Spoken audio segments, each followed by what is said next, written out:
Hey y'all, welcome to Battle Map Breakdowns. My name is Wes, and today we are going over the Goblin Cave battle map that was used in episode 2 of The Keep, located on this channel. So if you haven't seen episode 2 yet, potential spoilers ahead, you should probably head over there, check it out.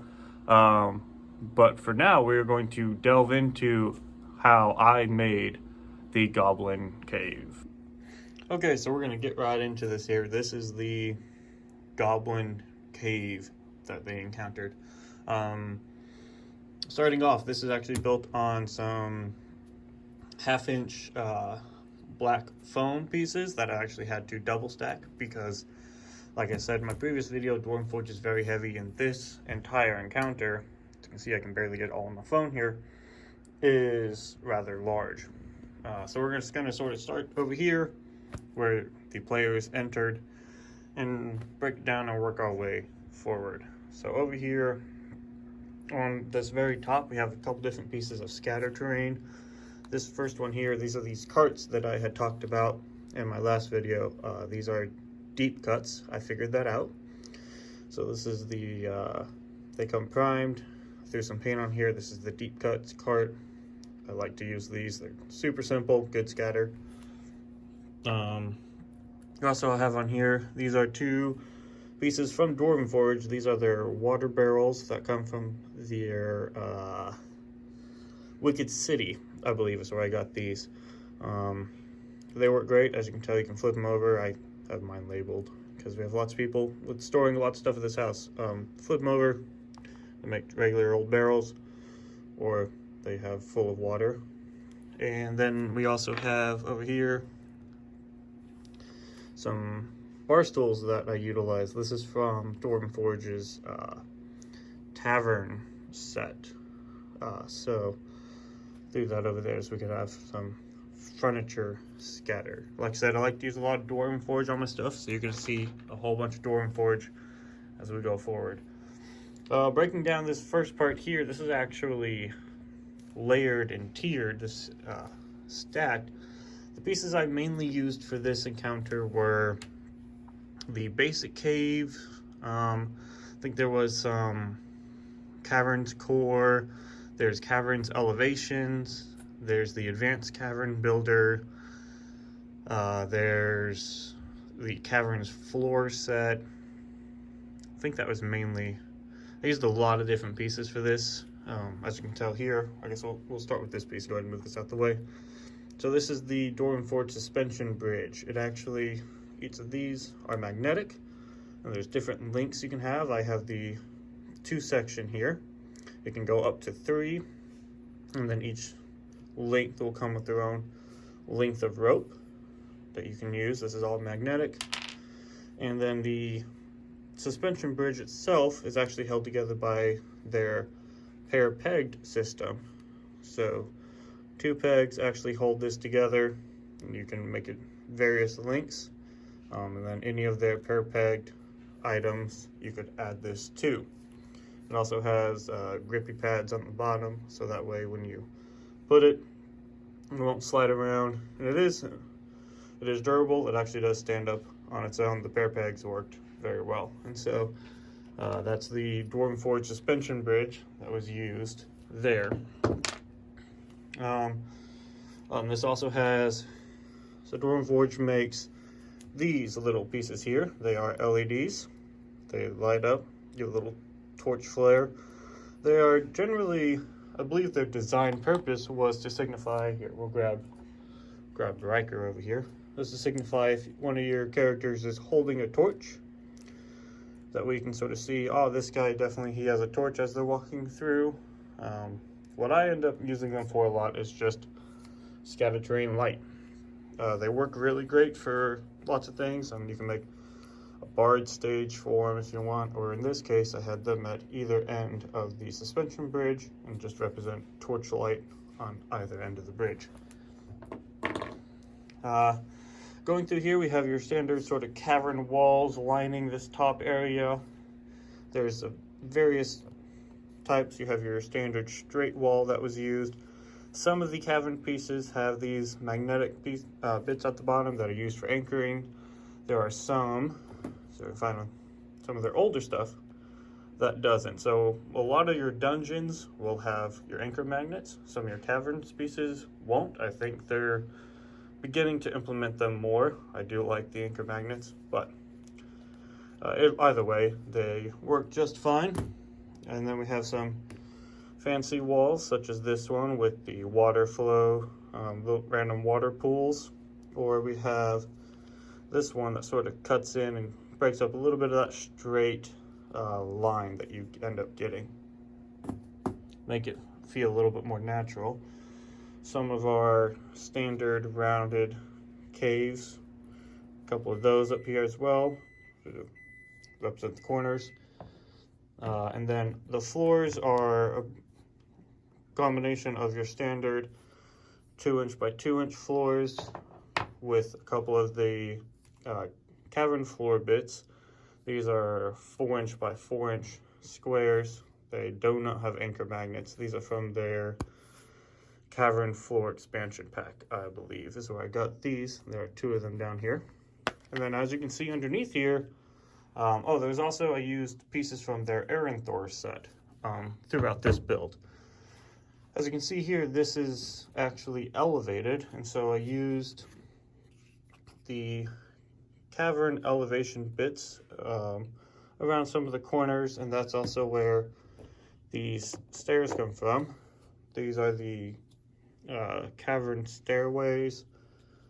Cavern Elevation, I think, is what they have them labeled as. I use these to represent, a way to get up and down, but these things come at the same height as your elevation blocks, and so it works great if you have this resting on a floor piece like I have. You can then put an elevation block and then build floors on top of it at a wonderful level. And so in order to make the floor even across, I had to use some of the cavern bits, the cavern elevation, and then all of these that have a slightly different color. These are actually from their Thor mountain collection. So I have some of their Thor elevations. These are 1-inch by 2-inch. That's your standard elevation height. And then I have some of their blocks that are the exact same as cavern elevation. These also be the same as your dungeon elevation. So if you have any dungeon elevation pieces, it'll be the same size. I was able to, because I had rounded corners on the corner, I grabbed their corner cliff piece here that has a similar rounded edge. And that way when they are stacked, it gives a more clean profile going down.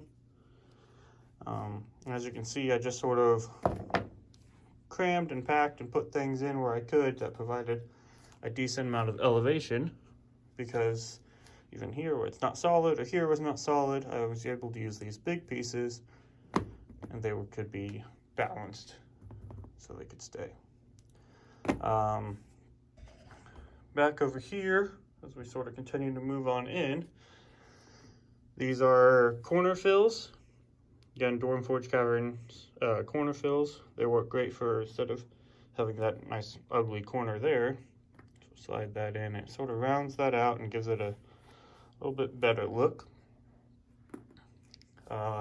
Caves continued on down, went around back here. These are some skeleton miniatures that Lauren, the woman who plays Mare on our show, she made these a long time ago, and they were skeletons that she cut up and re-glued together in order to make focus. It's not focusing on them. In order to make some nice skeleton bone piles. And so I threw those in the corner to represent kind of a bone pit. Worked out fairly well. This piece also had elevation. This is left and right elevation. Sort of represent the walls going up. They work great whenever you actually do have elevation. Allows the wall to sort of gradually increase. They also do make a nice, just put together a nice sort of background setting for if you need a small platform or dais or something in a cavern setting. Continuing on moving down here, we have, well, back up a little bit. Over here we have, this is, I believe, another deep cuts chest that I painted, just sort of threw in here because I knew one of our characters was going to really want a chest, and hopefully this filled with treasure, but it was filled with clothes.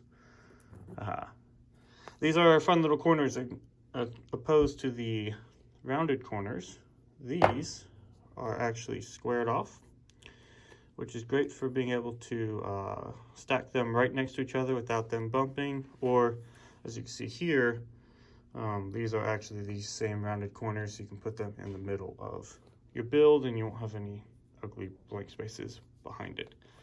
And so since I had two corners bumping into each other, that was these pieces there. Some of the alternate floor pieces that you can get from their floor pack. This is very slightly stepped, and so this was underneath the suspension bridge. So you couldn't see it very well, but this was down there. They also have these pieces here that have the sort of mini stalagmites that kind of elevated water pools. Sort of break up the terrain and force people to move around or come across rough terrain or whatever. And then right next to the suspension bridge, we had these mini stalagmites. So sort of break this up. This is the thing that Mare had to dodge when she jumped down off of the cliffs. She had to dodge and roll out the way of impaling herself on these little stalagmites here. We'll sort of go back into this back corner first, and then we'll come back around to where the majority of the fight happened. In this back corner here, we have a couple different things. We have the, I believe these are, again, more deep cuts, camping sets, bedrolls. So these are various bedrolls that I painted to represent where the goblins were sleeping. And then these bigger ones here are actually the Dwarven Forge campsite. And so if you're looking at getting those, just know that the Dwarven Forge campsite ones are slightly larger than your unpainted ones that you can purchase. But I like this. These are more humanoid, your medium-sized bed size. This is very goblin-esque in size. We'll grab Riker's right here, so we'll grab him again. And you can kind of see size comparison. This is about a decent sized bed for him. He wouldn't fit very well in a bed of this size. So there you can kind of see the different uses for those two. That campsite also comes with this large LED fire, which is where the other goblins, the Hog Goblin and the Warg, were hanging out next to. And then it also has, I had sort of tucked away in this back corner here, a little adventurer's gear pile. So this is another Dwarven Forge bit. I think it comes with the campsite actually. And you can see there's a shield there, it's got a little sword, there's another sword over here, and a bunch of bags and other random trinkets. It's beautifully painted, nice little scattered terrain, represent a bunch of different random gear. Back here in this sort of corner here, we have another one of these corner fills to sort of break up that ugly opening. More of your rounded corner walls. This is another one of the 4-inch flats that I can just sort of throw down here, easy fill. And then as we come down here to where more of the fight itself happened, this is where the suspension bridge was laid across here like this. So it was resting on, these are Thor cliff pieces. These cliff pieces are the same height as elevation pieces, so they do work as elevation, but unlike their elevation blocks that are smooth on both sides, their cliff face will have a negative space that's actually on the back side here, whereas the elevation, the nether space, is on the bottom. You can see that the cliff face is actually reversible with the elevation, or the negative space, being on the back, and it has a rough front, but two of them together make a nice elevation block with a little bit of jaggedness to it. So that was what the suspension bridge was resting on. And then in order to fill out the area around it, we have more Iron Thor. These are more corner pieces. They have negative space on the back, but you can, again, stack them together. And then I put that up against here, so you couldn't really see it. Made a nice little semicircle of stone and rock. This is another cliff piece. Make a little jagged front there. And then here we have, this is another Iron Thor bit, the cliff piece with the negative side here that I had put this up against so you can see it. And then I'd taken one of those rounded bits and sort of filled it in, but it doesn't fit perfectly, but it gives the nice illusion of a bit of elevation that has been cracked or broken. And then in order to cover this, I broke up the line of sight of the adventurers by putting this nice slope here, this nice grade. And by putting this here, it allowed for a limited line of sight upon entry into this back area here. We have a single stalagmite to provide some cover, or just sort of break up around this corner here. Sort of go into the scatter train I have about. This is this piece and this piece I got, I don't know how long ago. I think they're deep cuts. Painted these little barrels. They work great for just quick scatter. Definitely not a wonderful paint job on my part, but they get the job done, and that's what matters. We have two barrels down here. They are from their alchemist set, I think, part of their plague stone. So this is supposed to be full of like some sort of acidy or something, but once again, flip them over, you got nice little barrels that you can't tell what's in them. These bits here are from their Wicked City. Nice storage scatter, different crates. Along with this is another one of the Dwarven Forge water barrels that can be used either way. And then the Hog Goblins Throne. This is a piece that, Dwarven Forge piece that I painted. This is from their Zalter's game room. I think Zalter's game room, I think is what that's called. This is his throne. It's a nice piece.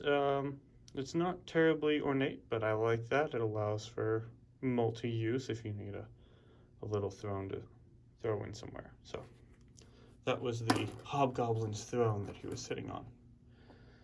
The actual area around here, these two corners back over here, these are more of these actual 2-inch by 2-inch base corners that are rounded, so you can put them in the middle of a build without making it look terrible. We have another corner fill over here. So as this corner rested in here, we had that ugly sort of opening. So by putting that in there, sort of closed that up and made that look just a little bit better. And then around here, this is actually I believe this is a swell. And so this allowed for, where I could have put I'll grab a corner real quick. Yeah, I could have put just another corner here and made sort of that look like that, threw that over there. In order to sort of break up just the sheer amount of round corners that we had, give it a little more natural look, I put this swell here. Break up that design a little bit, but then also I knew I could cover that opening with this. Actually, I don't think these are swells. I think these are their angled pieces, their angled walls. Yeah, this is their angled walls. I had another map that I built that had a swell on it that we didn't end up using. So, moving on down, more of our simple straight walls here. Again, some of them have anchor magnets, some of them don't. This is another 4-inch 4-piece. And then I filled it in with all of these 2-inch pieces. Another 4-inch one. Good. Fill a large area with ease. And then down here we have another standard corner, a couple more walls, and then a little advanced corner here. I mean, it has the same fill ratio as one of the rounded corners, but instead of giving the players that open space to go into, it sort of cuts that off, and so it changes up the design, limits playability, and changes where things go, allows a little bit more for the natural look. Hey y'all, so that was the breakdown of the Goblin Cave. Thank you so much for watching, and we will see you all next time.